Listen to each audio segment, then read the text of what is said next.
2015 से लगातार 26 नवंबर 2015 से शुरुआत की थी प्रधानमंत्री नरेंद्र मोदी जी ने भारत में संविधान दिवस मनाने। उस वर्ष से लगातार हम संविधान दिवस मनाते आ रहे हैं और विद्यालय स्तर पे सर्वाधिक समझिए सभी जितने भी शिक्षण संस्थान है सभी में मनाया जाता है संविधान दिवस।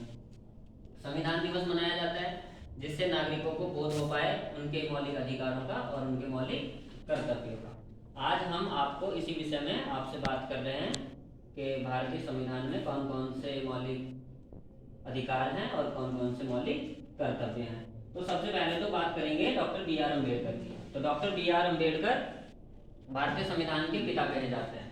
डॉक्टर बी आर अम्बेडकर के द्वारा भारतीय संविधान को बनाने का जो योगदान दिया गया है वो बहुत ही उल्लेखनीय है।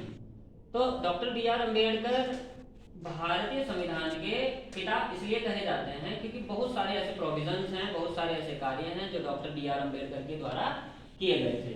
तो 26 नवंबर 1949 को हमारा भारतीय संविधान बनकर तैयार हुआ था।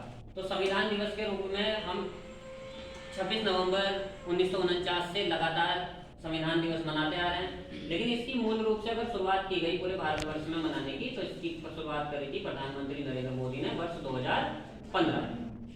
ठीक है, आज का जो हमारा मुख्य विषय है वो है top 1 fundamental rights and fundamental duty.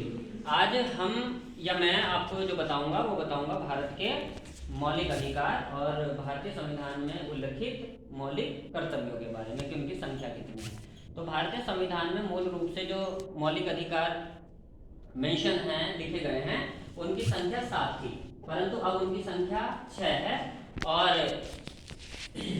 जो 7वें नंबर का मैंने आपको मूल अधिकार बताया वो था संपत्ति का अधिकार, जो कि अब 1976 का जो अमेंडमेंट था 42 अमेंडमेंट उसके बाद से वो समाप्त कर दिया गया है। तो इस समय मौलिक अधिकारों की संख्या कितनी है? 6।